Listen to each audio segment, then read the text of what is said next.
사도행전 25장 1절에서 5절까지만 먼저 읽겠습니다.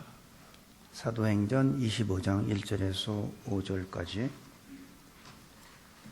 베스도가 도임한 지 3일 후에 가이사랴에서 예루살렘으로 올라가니 대제사장들과 유대인 중 높은 사람들이 바울을 고소할세 베스도의 호의로 바울을 예루살렘으로 옮겨 보내기를 청하니 이는 기에 매복하였다가 그를 죽이고자 함이로라. 베스도가 대답하여 바울이 가이사랴에 구류된 것과 자기도 미국에 떠날 것을 말하고 또 가로되 너희 중 유력한 자들은 나와 함께 내려가서 그 사람에게 만일 옳지 아니한 일이 있거든 송사하라 하니라. 아멘. 오늘은 이제 25장에 들어왔습니다. 25장도 전체적으로 보면 총독이 벨리스 총독에서 이제 베스도 총독으로 바뀌는 그 사건입니다. 지난 24장에서 25장까지의 그 사이의 중간에 2년이라는 시간이 지나갔습니다. 24장 마지막 절에 보면 이태가 지났다고 얘기를 해요. 그래서 총독이 벨릭스에서 베스도로 바뀌는 사건이 나옵니다. 바울은 2년 동안 감옥에 갇혀 있었습니다. 벨리스가 몇 번 여러 분을 불렀지만은 뇌물을 좀 먹기 위해서 많이 불렀지만 바울이 뇌물을 주는 사람이 아니죠. 그래서 유대인들을 위해서 바울을 풀어놓지도 못하고 또 그렇다고 어떤 재판의 판결을 내릴 수 있는 입장도 아니었습니다. 그래서 2년 동안 자유롭게 감옥 안에서 활동할 수 있도록 자유를 주고 그리고 판결을 내리지 않은 상태로 이제 총독이 바뀝니다. 그러니까 미결 상태로 있는 거죠. 벨리스에서 베스도로 바뀐 것 외에는 아무것도 바뀐 게 없고 오늘 25장에 들어와서 보니까 1절부터 5절 내용을 보면은 베스도 총독이 부임한 지 3일 만에 예루살렘에 올라가요. 올라가서 유대인들의 그 리더급들 높은 사람들을 만납니다. 제사장과 높은 사람들을 만나고 거기에서 그들에게 환심을, 정치인들의 특징이 굉장히 여론을 의식하죠. 그래서 여론에 약합니다. 그러니까 이게 옳은 일이고 이게 잘못된 걸 알면서도 정치인들이 그거를 결정을 못하는 이유가 여론 때문에 그래요. 그러니까 이 베스도도 부임한 지 자기가 가이사랴에 와가지고 총독으로 부임한 지 3일 만에 예루살렘에 올라가서 제사장과 높은 유대인들을 만납니다. 그리고 그들한테 잘 보이려고 얘기를 합니다. 이 바울을 죽이려는 이 사람들은 아주 40명이 바울을 죽이기 전에는 먹지도 마시지도 아니하는 이 결사다가 결성이 됐는데 2년이 지났는데도요 마찬가지예요. 그들이 2년 동안 어떻게 살았는지 모르겠어요. 먹지도 않고 마시지도 않겠다고 그러면서 어떻게 살았는지 모르지만 바울을 죽이려는 그 마음은 지금도 변함이 없다는 거예요. 3절에 보니까 그렇게 말이 있습니다. 베스도의 호의로 바울을 예루살렘으로 옮겨 보내기를 청하니 이는 길에 매복하였다가 그를 죽이고자 함이라. 그러니까 바울을 재판하기 위한 게 아니라 바울을 숨어 있다가 예루살렘 오는 중간에 죽이려고 하는 거예요.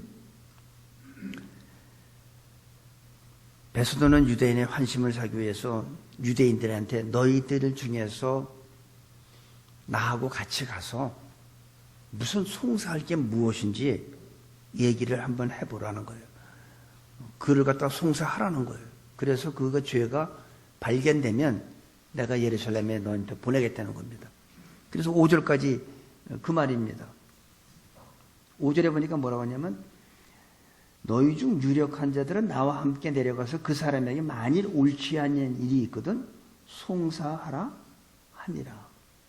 그래서 6절에서 8절까지 보니까 베스도가 그들 가운데 8일 혹 10일을 지낸 후 가이사랴로 내려가서 이튿날 재판 자리에 앉고 바울을 데려오라 명하니 그가 나오며 예루살렘에서 내려온 유대인들이 둘러서서 여러 가지 중대한 사건으로 송사하되 능히 증명하지 못한지라. 말로는 많이 얘기를 하는데 증거가 하나도 없다는 거예요.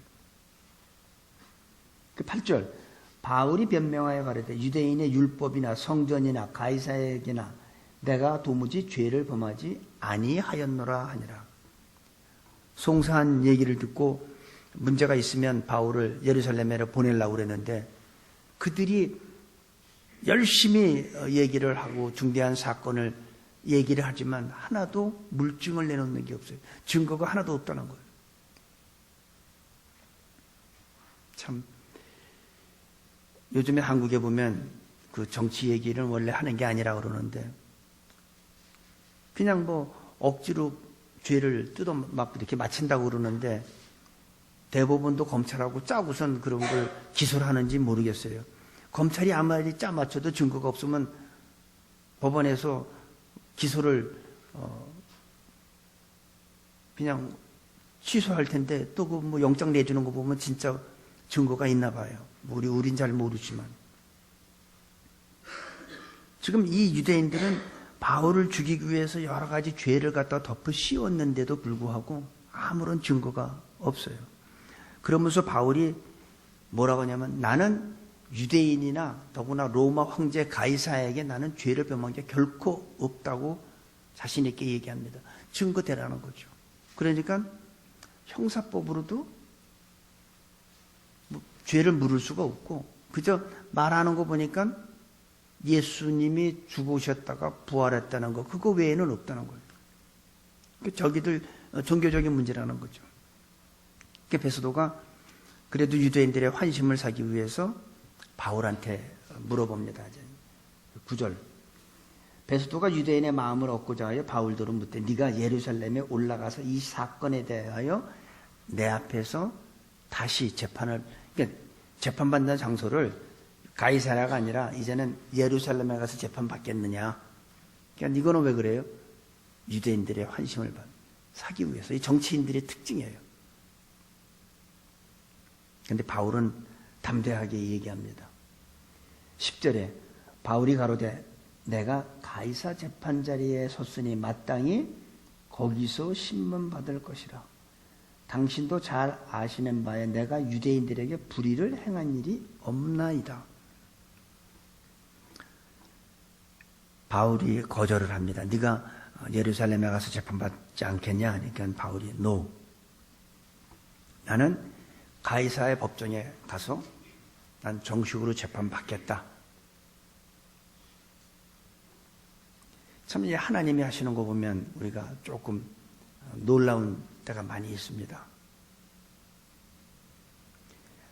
바울은 로마에 가야 돼요. 하나님께서 네가 나를 여기서 증거한 것 같이 로마에서도 그리하라고 했어요. 그리고 네가 로마를 보아야 하리라. 그래서 바울은 로마 가야 돼요. 그러니까 이 베스도가 주위 사람들 아마 사람들하고 의논을 합니다. 11절 만일 내가 불의를 행하여 무슨 사죄를 범하였으면 죽기를 사양치 아니할 것이나 만일 이 사람들이 나를 송사하는 것이 다 사실이 아니면 누구든지 나를 그들에게 내어줄 수 없삼나이다. 내가 가이사께 호소하노라 한데 베스도가 배석자들과 상의하고 가로되 네가 가이사에게 호소하였으니 가이사에 갈 것이냐 하니라. 이제 베스도가 자기 혼자 결정을 내리지 않고 같이 배심원들인지 같이 배석자들하고 상의해서 바울이 요구한 대로 들어줍니다. 로마 시민권자니까. 하나님이 재판을 그렇게 이끌어 가시는 거예요. 하나님은 우리가 아무리 계획을 세우고 내가 내 삶을 이끌어 가는 것 같지만 그렇지 않습니다. 하나님께서 다 이끌어 가시는 거예요. 이 바울은 하나님의 말씀을 듣고 죽으면 죽으리라 하고 자기의 목숨을 내놓고 하나님의 영광을 위해서 살아가는 사람입니다. 이런 사람은 하나님께서 예배하시고 하나님께서 인도해 주신다고 저는 믿습니다. 우리들의 삶도 마찬가지예요. 내가 진짜 하나님을 신뢰하는 사람은 내가 계획하고 내 인생을 정하는 것 같지만 사실은 거기에 하나님의 인도하심이 있다는 겁니다. 내가 내 머릿속으로 나는 컴퓨터 사이언스를 내가 좀 해야겠다. 이거 내가 정한 것 같죠? 아니에요. 하나님이 거기에 다 개입하신 거예요. 내가 이 비즈니스를 해야겠다. 뭐를 해야겠다. 내가 저 사람하고 모든 계획들이 내가 행한 것 같지만 그것을 인도하시는 것은 내 인생을 이끌어가는 것 같지만 절대로 그렇지 않습니다. 하나님께서 인도하십니다. 하나님께서는 바울의 재판을 그렇게 인도하신 것 같이 저와 여러분들의 인생도 그렇게 인도해 줄 줄로 저는 믿습니다. 13절에서 21절까지 보면은 수일 후에 아그리빠 왕과 버니게가 베스도에게 문안하러 가이사랴에 와서, 여기서 보면 아그리빠 왕이라는 사람과 버니게가 나오는데 이건 부부가 아니에요. 오빠 동생이에요. 근데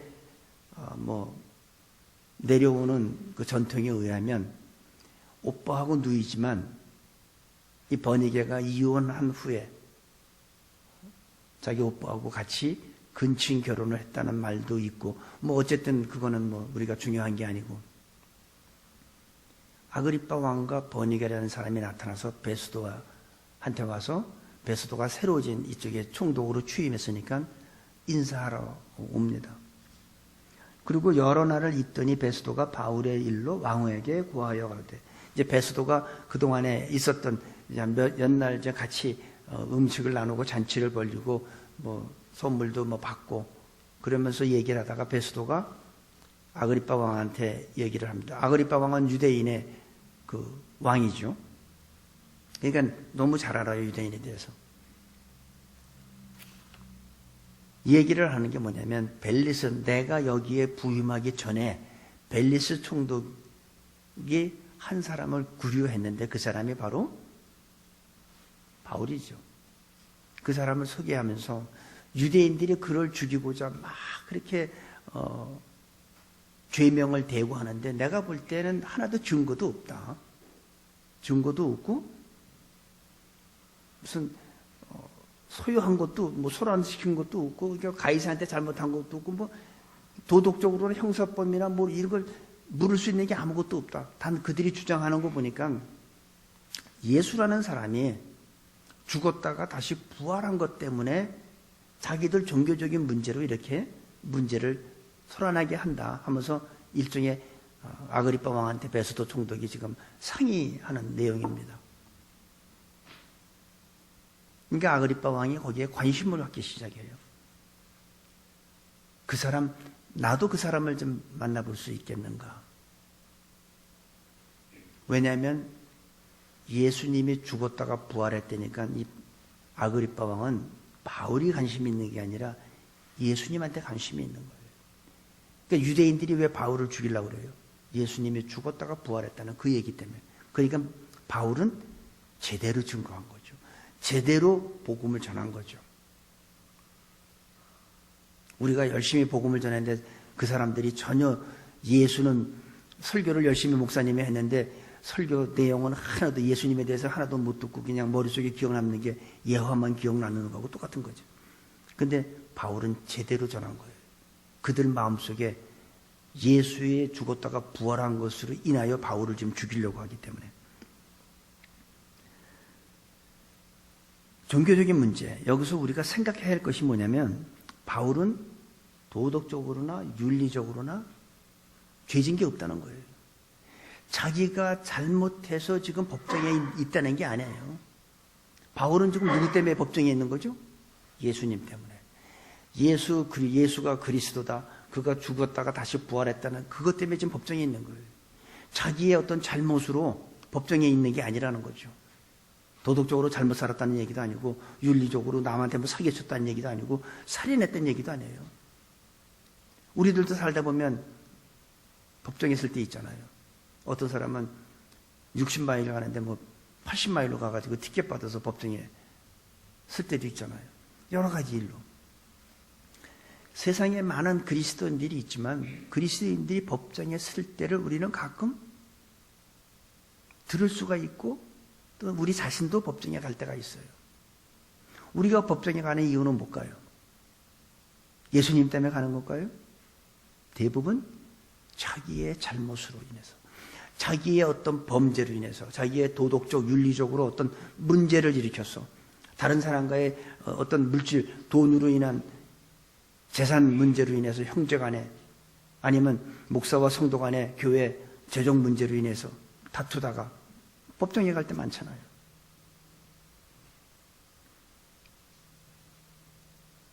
근데 바울은요, 자기 때문에 법정에 간 게 아니에요. 자기 때문에 지금 감옥에 간 게 아니에요. 예수님 때문에. 예수가 그리스도라고 증거하다가, 예수가 바로 하나님이다, 예수가 바로 메시아다, 예수는 죽었다가 다시 부활하셨다, 그것 때문에 지금 법정에 있는 거예요. 우리들이 살다 보면 힘들 때가 있고 어려움이 닥칠 때가 있는데, 우리 한번 생각해 봐야 돼요. 진지하게. 나는 왜 그런 공경을 처해야만 했었나? 나의 욕심 때문은 아니었나? 어떤 나의 잘못된 죄로 인한 건 아닌가? 그리스도인들은 대부분 법정 가는 게 예수님 때문에 법정 가는 사람이 없어요. 다 자기들의 어떤 비리, 자기들의 어떤 문제로 인해서.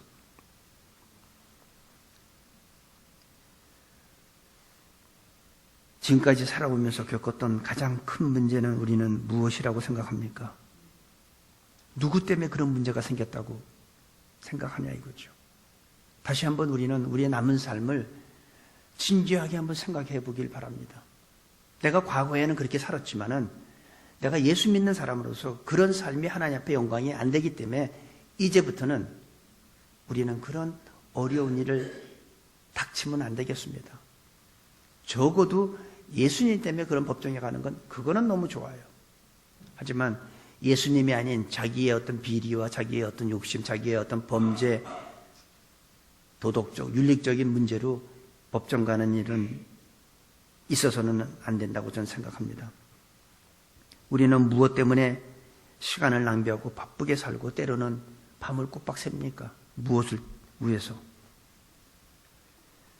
지나온 나의 삶을 돌이켜보면 지나친 욕심과 자기의 분수껏 살지 않고 너무 많은 욕심을 내서 우리한테 그런 힘든 일이 있었던 건 아닌지 모르겠습니다.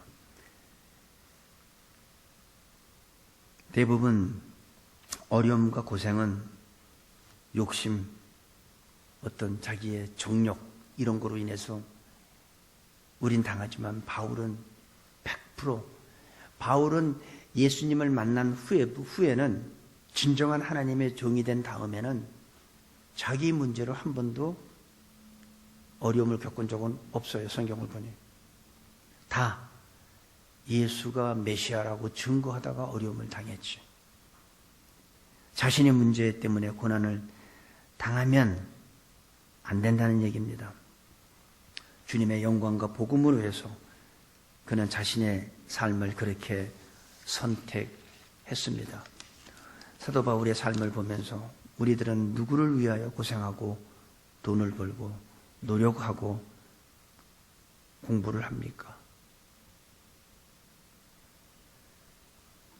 더 이상 우리 자신과 욕심 때문에 겪는 고난이 없게 되기를 바랍니다. 우리가 아무리 못 살아도, 저는 이 미국에 살면서 아무리 못 살아도 하루에 2끼 이상은 먹더라고요. 3끼 먹는 사람들이 있죠. 돈 없어도 3끼는 먹어요. 아무리 없어도. 그런데 내가 열심히 노력하고 시간을 소비하는 것은 어떤 목적 때문에 우리는 투자하는가요? 내가 아무리 돈을 많이 벌어도요, 내가 누울 수 있는 건 침대 하나예요. 내가 재벌이라고 해서 침대에 10개 넣고 뭐 거기서 빙글빙글 돌면서 자지 않잖아요. 돈이 많아도 침대 하나. 아무리 내가 없어도 하루 3끼 먹잖아요. 내가 내 몸을 생각해서 2끼 먹는 사람은 있을지 몰라도.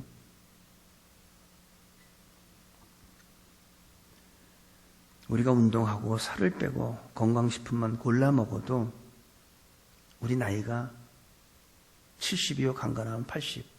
요즘엔 뭐 좀 올리십시다. 90. 80, 90이면 우리는 쇠약해지고 그러다가 우리는 세상을 떠나요. 그게 인생이잖아요. 뭐 불로초를 먹는다고 안 늙습니까? 얼굴에 뭐 점 뺀다고 뭐 젊어집니까? 뭐 콜라겐 바른다고 해서 뭐 그게 인생이에요. 근데 우리는 열심히 몸에 좋은 거 먹고 소금기 없는 거 먹으려고 그러고 그래도 가요. 그것이 전 우리의 인생이라고 생각합니다. 문제는 얼마나 값지고 보람있게 남은 삶을 사느냐. 그래서 저는 우리 이 사도행전을 하면서 바울의 모습을 보면서 우리는 우리의 삶의 목표를 한번 좀 수정해야 되지 않나 이렇게 생각을 해봅니다. 제 경우에는 그래요. 어떻게 하면 더 값지고 보람있게 남은 시간을 내가 보내지? 내가 삶을 어떻게 방향을 좀 바꾸지? 나를 위해서가 아니라 주님을 위해서. 지금까지 주님이 나를 위해서 얼마나 많이 도와주셨습니까? 이 길로 가려고 그러면 이렇게 틀어주셔서 또 요 길로 인도해 주시고, 그래서 고비고비마다 위험한 길을 다 피해 주시고, 또 예수님을 믿기 위해서 하나님의 자녀되게 하시고, 죽은 다음에 천국에 가서 하나님의 지금 우리를 위해서 처소를 좀 준비하고 계시는데, 그분을 위해서 나는 남은 삶을 어떻게 삶을 살 것인지 우리 한번 진지하게 한번 생각해 봅시다. 언제까지 그렇게 그냥 두잡 세잡 뛰면서 살 겁니까? 그러다 몸이 망가지면 어떻게 돼요? 그때는 움직이지도 못하잖아요.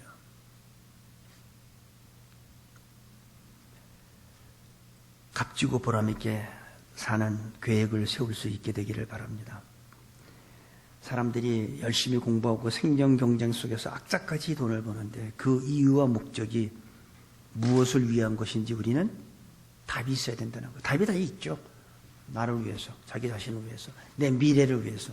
내가 아무리 미래를 위해서 돈을 열심히 벌어보십시오. 하나님이 막아주시지 않으면, 자, 내가 투잡을 뛰면서 열심히 1년 동안 돈을 벌었어. 그래서 이제 돈을 이만큼 모았으니까 좀 마음이 든든하죠. 그런데 어느 날 소화가 안 되고 더부룩해서 병원에 갔더니 위암이래. 번 돈 어떻게 돼요? 다 날아가죠.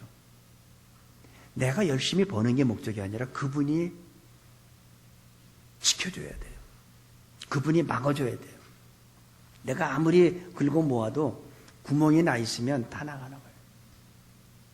그래서 내 남은 삶에 우선순위를 정하시고 그 하나님의 특별한 축복과 보호를 받게 되기를 바랍니다.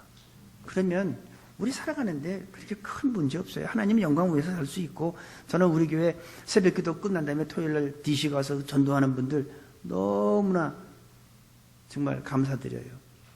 그분들한테 하나님이 얼마나 축복해 주실 거예요. 하늘나라 가면 우리 상급 다 달라요.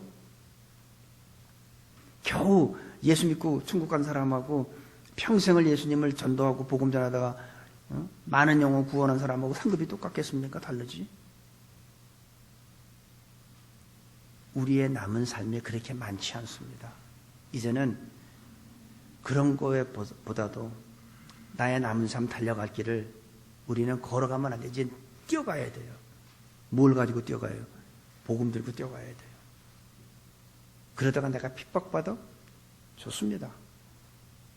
주님을 위해서 핍박받는 것은 내가 주님을 위해서 사는 것도 유익하지만 주를 위해서 죽는 것도 유익한 거예요. 핍박받는 거 유익하죠. 내가 내 욕심으로 내 잘못으로 내가 잘못해가지고 핍박받는 거는 그건 당연한 거지만 주님을 위해서 핍박받는 자는요, 하나님께서 나를 통해서 영광 받으시고 내 영은 더 성숙해지는 거예요. 오늘도 우리 성경 공부 시간에 잠깐 얘기했지만 나한테 오는 어려운 환난은 하나님께서 나에게 더 많은 열매를 맺기 위해 하나님이 택하신 영적 비료예요. 그 고난은 나한테 내가 더 많은 영적 열매를 맺게 해주시기 위한 하나님이 택하신 비료라고 생각합니다. 그래서 그런 그 왜 과수원하는 사람들 보면 이렇게 나무 가지 막 자르잖아요. 조그만 열매 따주고. 그게 그 나무로서는 아프지. 하지만 어떻게 해요? 더 탐스럽고 큰 열매를 맺기 위해서 한다고 전 들었습니다.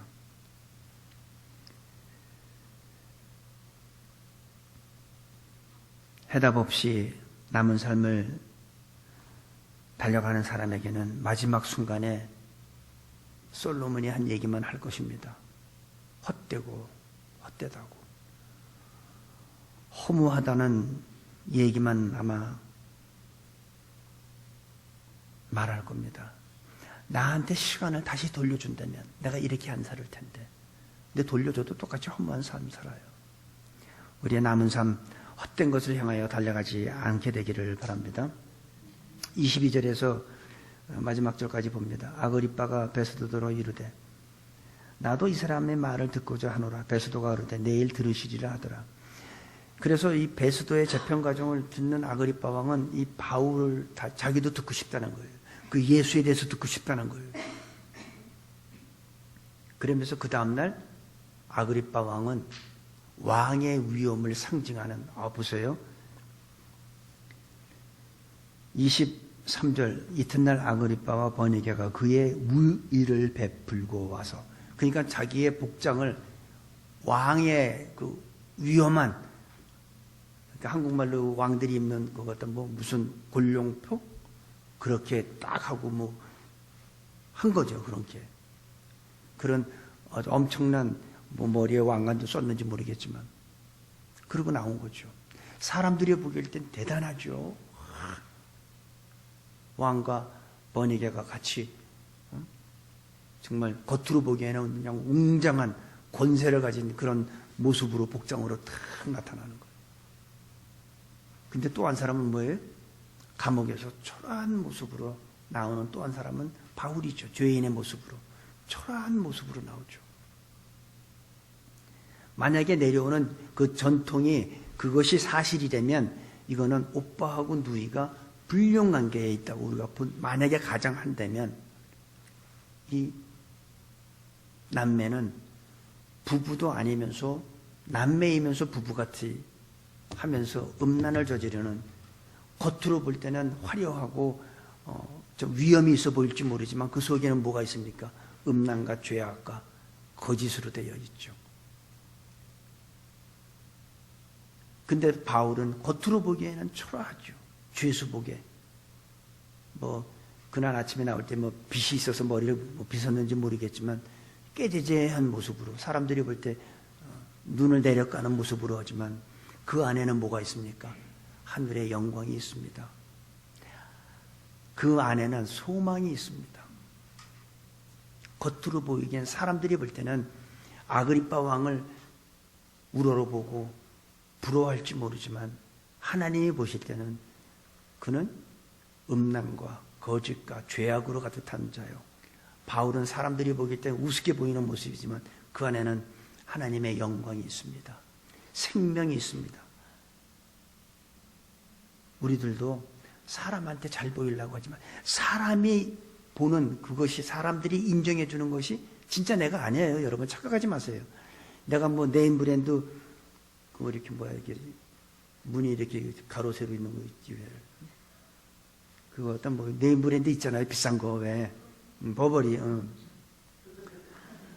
그거를 내가 입었다고 해서 사람들이 나를 우러러 보냐고. 사람들은 우러러 보죠. 하지만 하나님이 나를 어떻게 보느냐가 중요하죠. 사람들이 보는 내가 진짜 내가 아니라는 거예요. 하나님이 보는 내가 진짜 나예요. 그래서 그런 거로 치장하지 해서 사람들 눈에는 인정받을지 모르지만 하나님한테는 인정받지 못한다는 거예요. 저는 우리 중심을 보시는 하나님이, 바울은 초라했지만 하나님의 영광이 있었습니다.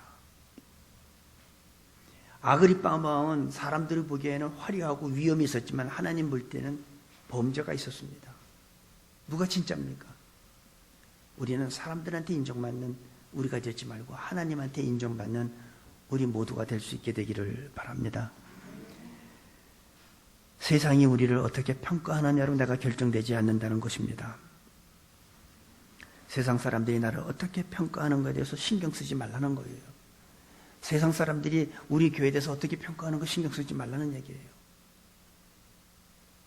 큰 교회 다니는 분들, 우리 새누리 거기 교인 몇 명인데 이런 우리 100명대? 아니. 그거 신경 쓰지 마세요. 50명대? 아니. 그러면 30명대? 네가 하나님이냐? 왜 우리한테 소돔과 고모라 질문하듯이 자꾸 하니? 그거 신경 쓰지. 사람들이 어떻게 평가하는 건 중요하지 않아요. 별 볼 일 없어도 천국과 영광스러운 소망이 있다면 그 사람은 분명히 하나님으로부터 인정받는 사람입니다.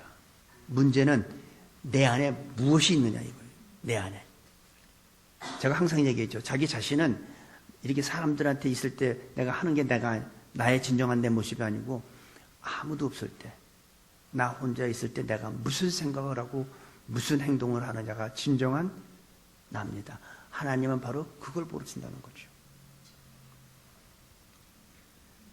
복음을 위해서 어떤 고난도, 희생도, 손해까지도 우리는 기뻐할 수 있는 축복된 삶이 바울에게 있듯이 우리 모두에게도 이런 축복된 삶이 있게 되기를 간절히 바랍니다. 아버지 하나님, 신앙과 양심에 부끄러움이 없게 하여 주시고 바울처럼 어떤 상황에서든지 기뻐하며 감사하게 하시고 주님만을 전하는 믿음을 우리들 모두에게 허락하여 주옵소서. 감사하며 예수님의 이름으로 기도합니다. 아멘.